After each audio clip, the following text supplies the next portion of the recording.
езда по таким дорогам, конечно, по серпантинам, перевалы, по горам, это, конечно, ты получаешь водительское удовольствие. Вот ты понимаешь, зачем машина нужна. Ну вот, просто жить в городе, ездить в магазин, там, отвозить детей, ну это скукота. Нахрен вообще машина нужна? Она вот нужна для путешествий, как раз куда-то далеко ездить. Вот. И вот здесь вот реально получаешь водительский кайф. Вот. В всяких перевалах.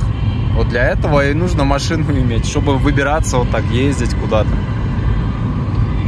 А не просто возить жопу там в магазин и все.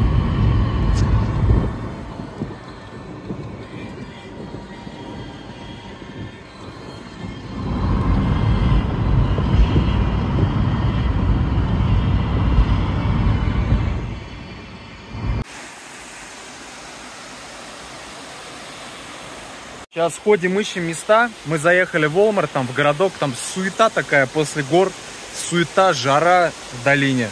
Вот. Выше поднимаешься, сразу прохладней. Вот, и сейчас хотим поставить палатку где-нибудь, но везде уклон такой. Вот.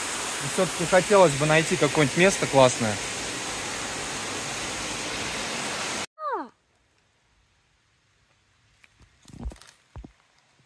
Дака, разрушитель тут.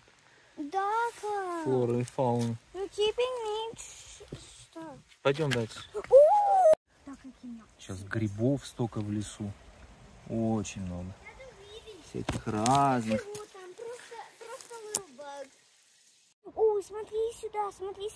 Давай на вот этот грибок. Это круто. Так, мы припарканулись здесь. Наверное, здесь и будем ночевать. Это Overlook называется. Ну, смотровая, на перевал едем. Это просто смотровые площадки. Тут вообще каждую милю, короче. Даже чаще. Вот. И чё, вчера у меня рассказывал, была проблема с датчиком детонации. По нему ошибка была, там P0328, по-моему. Я, короче, загуглил, что за проблема вообще такая. Датчик максимально простой, чтобы он сломался, это практически невозможно такого, на самом деле. Даже и в интернете мало информации по этому. Но именно по Volkswagen, короче, у многих проблема. Именно вот эта ошибка вылезала, 28-я, которая говорит о высоком напряжении. У многих проблема выскакивала после мойки подкапотного пространства. Короче, а я подкапотное пространство мыл. Вот, и все сходится, короче. И просто говорят, надо провода пошурудить. Коннектор там вытащить, вставить можно. Вот, собственно, я это и сделал сегодня утром. Вытащил, вставил коннектор, там провода пошурудил, потому что там датчик такой, там его не снимешь просто так, там его даже не увидишь, там надо коллектор снимать. И что, сегодня все нормально. Машина едет отлично, вот, проблем нету, потому что была проблема в том, что динамики не было. Разгонялась машина очень дергано, вот, такие вот дела. Вот, поэтому я уже думал назад, что ли, ехать из-за такой бы фигни бы я бы там путешествие бы свое обломал бы. Ну, вроде нормально сейчас все разгоняется, динамика хорошая. Вот, и еще дело в том, что я заправляю ее бензином 87-м, то есть не премиумом, а ее надо премиумом заправлять, поэтому такая вот дилемма. И надо поэкспериментировать и заправиться все-таки 95-м премиумом. Вот. Обычно наоборот экспериментируют, заправляют какое-нибудь более низкооктановое топливо, а я наоборот. Ну, вроде едет нормально все, как бы. Просто сравнить, как поменяется динамика после этого. Честно, не знаю, то ли от недосыпа, то ли от высоты, хотя высота здесь 1,5 километра. Но после нашего побережья флоридского 1,5 километра, это, наверное, кажется высоко. Высоко, вот поэтому немножко колбасит. Ну, не колбасит, как будто голова чуть-чуть кружится, я не знаю. Может быть, с непривычки, плюс много свежего воздуха хорошего. И немножко усталость, потому что все равно что-то немножко плохо спим. В машине тесновато, маленькая машинка, но как бы удается спать, но не так, чтобы хорошо.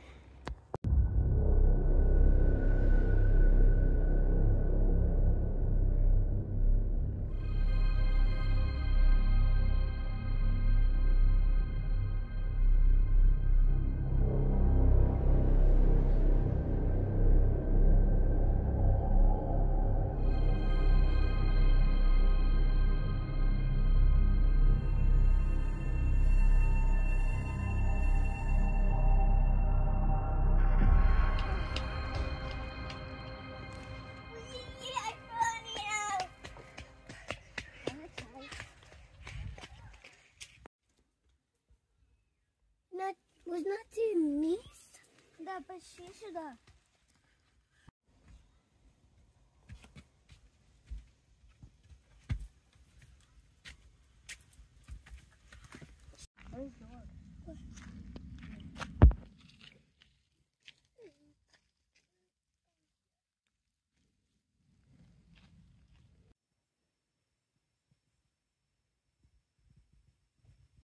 Ну, здесь и будем ночевать. Уже закат скоро, через 20 минут. Тут место такое спокойное, вот это оверлук. Тут их дофига, говорю, каждый полмиля вот этот оверлук. Потому что это дорога такая специальная. Blue Ridge Parkway. То есть чисто для туристов, можно сказать. Она идет по хребту, там перевалы всякие. Ну, то есть такая, она узенькая довольно-таки, неудобная там для каких-нибудь больших грузов. То есть она не для коммерческого транспорта, она чисто вот для таких, как мы.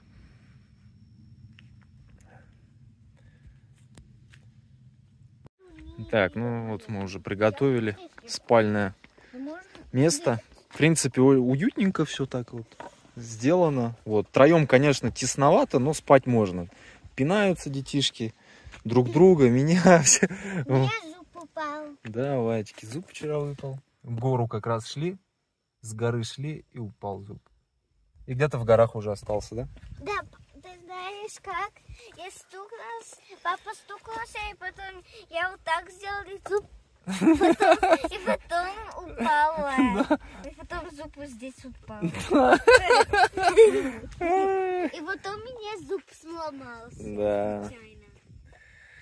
Ой, очередной классный день, вообще путешествие, так здорово, прям расслабляешься. И я пуста. Да, расслабляемся вообще, и детям хорошо, и мне классно.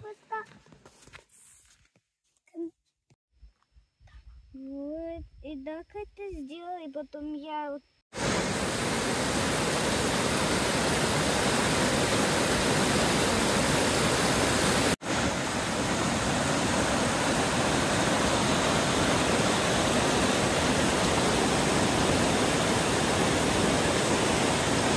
Все, доброе утро.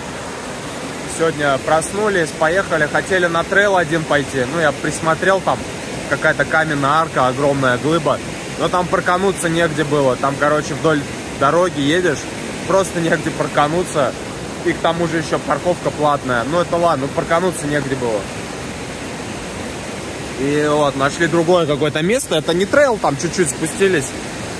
Вот, здесь красиво тоже, офигенно. Сегодня ночью прохладно было, прям подмерзли немножко даже. Круто. С непривычки вообще прям холодно кажется. Фу, здесь даже крапива растет, она нифига не жалится. Что за такое вообще? Интересное. Реально не жалится. Ни разу не ужалила. Я хожу.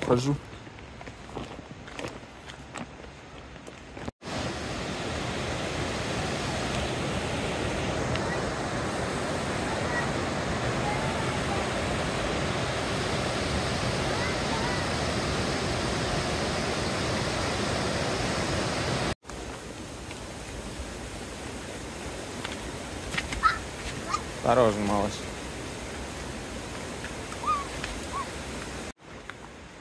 Фу, поели, сейчас идем. Вот, шо по маршруту. Мы сейчас перевалили основную часть хребтов с юга на север, Апалач, в южной части. Вот, и здесь уже чувствуется природа другая. Перевалили за перевалы. Вот, тут и крапивки много, там и березы написано. Вот я еще не видел пока. Березы всякие разные. Ну, короче, растительность другая.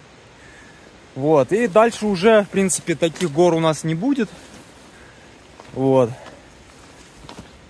Дальше у нас, ну, такие холмики будут. Там в плане природы не так, чтобы каких-то много мест классных.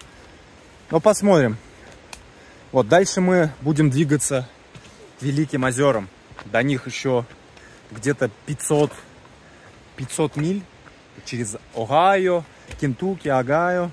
Вот, и там не знаю, как поехать. Либо по трассе, по хайвею, либо всякими мелкими дорогами. Так, конечно, будет интереснее, но дольше. Либо просто быстрее до озер доехать. Наверное, я думаю, может по трассе поехать. Потому что там делать особо нечего по этим всяким маленьким проселкам. Там только кантри жизнь такая и все. Вот. Поэтому сейчас прощаемся с Апалачами, наверное. Ну, вот так вот, чтобы погулять. Приехал на заправку, на Лапс. Вот, сейчас буду заправляться, короче, премиумом. Вот, премиум. А вот обычный 87-й. То есть разница в цене почти $1. Вот, но попробую чисто ради эксперимента, как машина будет себя вести. Потому что я опять чувствую, что немножко газ работает дерганно. Вот, и у меня есть подозрение, что если бак остается бак 1/3, то начинается вот такая работа. У меня просто есть подозрение на это. То есть я не знаю, может с насосом что-то или хрен его знает. Вот, но я попробую сейчас заправить еще помимо этого премиумом. На целый $1 разница, ёпарасоте. То есть это будет практически на $18 полный бак. На $18 дороже. Так, ну что, выехал я все-таки на трассу.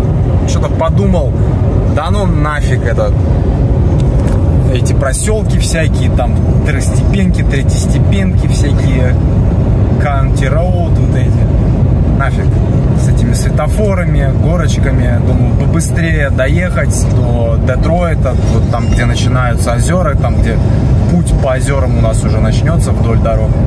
Вот, там я вдоволь наезжусь по всяким маленьким дорогам. Вот, а сейчас хочется быстрее до озер доехать. Вот. Плюс к тому же мы сейчас с гор спустились, и здесь жарко тоже. Ну, неохота жару. Вот сегодня прохладно было, мы так хорошо спали, прям выспались нормально. Я по крайней мере, очень хорошо, несмотря на то, что дети меня там пинали, я все равно выспался. Вот. А до Детройта ехать 550 миль, это примерно такое же расстояние, ну, от Апалачи, вот как мы спустились, 550 миль. Это такое же расстояние, как от Дайтоны нашей до Апалачи самих. То есть, я не знаю, ну, наверное, завтра доедем, сегодня не будем целый день херачить. Вот, посмотрим. Посмотрим. Так что вот такие дела. Что касается премиума, бензина, который я залил, не знаю, я разницы не почувствовал, честно говоря. Может быть, чуть-чуть мотор потише работает, что ли. Я пока не могу понять вот этого. Надо остановиться, послушать. Вот. Не могу пока определить, но по каким-то характеристикам, что быстрее там разгоняется, мощности больше, я не чувствую. Но если брать даже все мануалы, там всю информацию по Тигуанам, да, надо заливать премиум, но это больше как будто бы рекомендательный характер, нежели там обязаловка, что обязательно надо премиум заливать.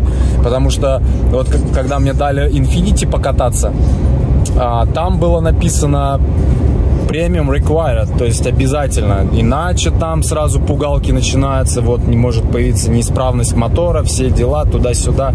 А здесь как бы я такой информации не читал. Да, премиум, но больше рекомендательный характер. Да и я, честно говоря, сомневаюсь, что здесь предыдущие владельцы заливали премиум. Ну, очень сильно сомневаюсь. Скорее всего, там был обычный бенз. Вот, поэтому пока непонятно. Вот посмотрим, когда бак опустеет на 2/3, вот как будет машина себя вести. Потому что, я говорю, у меня подозрение просто на то, что когда бак на 2/3 пустой, то начинается вот эта проблема с ускорением. То есть, когда машине нужно ускориться, начинается дергание начинается. Ну, такое еле заметное, честно говоря. Или, может быть, также датчик детонации, но чек не вылазит. В прошлый раз чек вылазил, сейчас чек не вылазит, не знаю. Ладно, едем на север. Так, едем. Мы сейчас приехали на Кентукки-ривер. Это река Кентукки. Вот, в штате Кентукки. Чё? Цвет такой, как унги в Чувашии. Прикольно вообще. Мост. Трасса там. Здесь Audi Self-Checkout. Это вообще для Дайтоны это просто 23 век, блин. Но это не Дайтона, это Кентукки, блин. Это так удобно. Сейчас ищем место под ночевку уже. Тут по Кентукки едем, по всяким сельским местностям. Ткнулись в одно место, там, блин, плохое, не понравилось. Сейчас в другое чуть-чуть. Едем. Видите, там сегодня почти весь день в планшетах. Ну а что делать? Ёлпас, это тут горочки какие.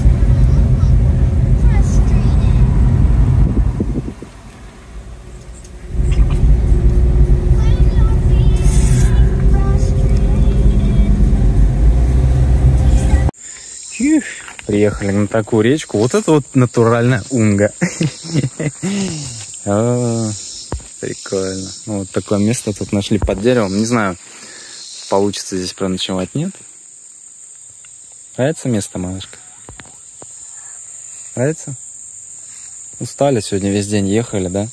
Почти не отдыхали. Сейчас покушать надо, приготовить, потом погулять. Там трейл. Ну, не сейчас. Покушать. Погулять, да? То устали. Жарко еще здесь. Ну, сейчас, я думаю, жарко. Солнце сядет еще 2 часа до заката и будет получше. Ну, по крайней мере, здесь нету никаких запрещающих знаков. Я пойду в машину. Да. Здесь этот в парке. Даунхильные трассы везде. Ну, тут можно и пешком ходить, все. Ну, классно, здесь лесочки. Здесь прям как по чувашским оврагам ходим. Тоже будут эти штучки как ой, там стая. Стая ворон. Осторожно, дальше тут сыпятся какашки. Спугнули мы тут. Ну, тут реально как чувашские прям это. Я не хочу, что они на меня накакали. Овраги, да. Идем. Я вижу, где какашки у них.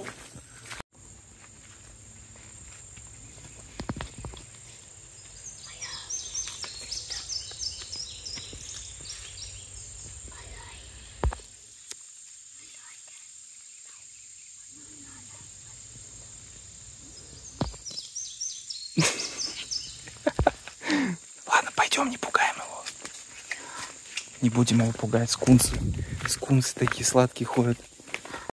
Короче, решили поехать дальше. Что-то очень душно, жарко. Вот, я все равно люблю вечером ездить. Я поеду. И буду ехать, дети будут спать, как раз лежать. Мне жарко.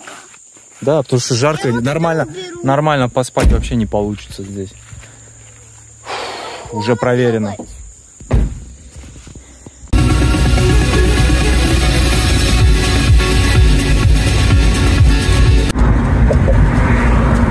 Едем в Цинциннати, вот заехали. Все, жара 33 градуса показывает, хотя солнце село. Так, короче, проехали Цинциннати. Я вот встал, как обычно, за Колсом. Колс — это вот, так скажем, магазин одежды огромный, там, сеть магазинов. Вот, и я уже, когда на траке работал, я постоянно за ним вставал. То есть 99%, что тебя никто не потревожит, не приедут там охранники, полицейские, скажут, что здесь нельзя стоять. Вот. Ну, тут вон еще трачок стоит, там, видимо, кто-то спит тоже. Вот. И, в общем, эта проблема опять нарисовалась. То есть опять дрожь, непонятно откуда, ну, с двигателем потеря тяги. И, короче, я не знаю, что делать. Завтра буду разбираться снова, но, блин, что-то мне поднадоела эта тема. Че, дети спят, время уже 2 час ночи. Я гуглю, в чем может быть проблема вот с этой, вот с этой херовиной, почему вибрирует двигатель, там начинается вот эта вибрация. В общем, я сейчас экспериментировал, включал двигатель, короче, включаю кондиционер, и начинается вот такая колбасня. Без кондиционера работает все нормально. Вот. Гуглил, у кого какие такие есть проблемы, и это какая-то редкая проблема. Ну, то есть я не нашел много информации, но по каким-то где-то там почерпнул, где-то в одном месте, где-то в другом месте. У меня язык заплетает, спать хочу. И пришел к выводу, что это компрессор кондиционера как-то некорректно работает, потому что движок начинает колбасить, короче. И я еще заметил такую штуку, запах жженой резины. То есть, если это случаем не ремень, там трется об что-то. Но я посмотрел, он ни об что не трется, но вполне возможно, что там компрессор кондиционера заклинивает, и ремень просто прокручивает. Потому что откуда запах жженой резины может быть? И я смотрел, вот прям именно запах жженой резины. С резиной все нормально, ну не должно там ничего, не задевает. Вот, и скорее всего это компрессор кондиционера, потому что я его включаю, и начинается вибрация, мотор как-то колбасить начинает, короче, обороты повышаются, вот. Притом кондиционер холодит-то нормально, ну, то есть, я не знаю, он работает, кондиционер работает, то есть никаких с ним проблем нету, он холодит, ну, видимо, компрессор там или что вот это крякает. Я не знаю, как я сейчас без кондиционера-то буду. Сейчас в такую жару, сейчас хитвейв по всей, ну, по вот, восточной части Америки, вот, под 40, ну, 35 на солнце вообще жесть. Вот, поэтому мы на север быстрее едем. Но пока придется, походу, без кондиционера ехать, потому что я ничего не могу сделать, и, ну, и не хочу ничего делать сейчас, честно. Фух. И вот неисправный кондиционер, компрессор кондиционера как раз говорит о том, что там начинается какофония и срабатывает датчик детонации. Ну, в смысле, датчик детонации слышит всю эту какофонию и говорит, что высокий импульс. Короче, там начинается катавасия в двигателе. Вот этот шум создает этот компрессор. И вот датчик детонации срабатывает. И, соответственно, чек только по датчику детонации. Такие вот дела. Так что, скорее всего, да, компрессор сдох, там что-то шумит. Блядь, спать хочу, задолбался, блядь. Не так весь день ехать.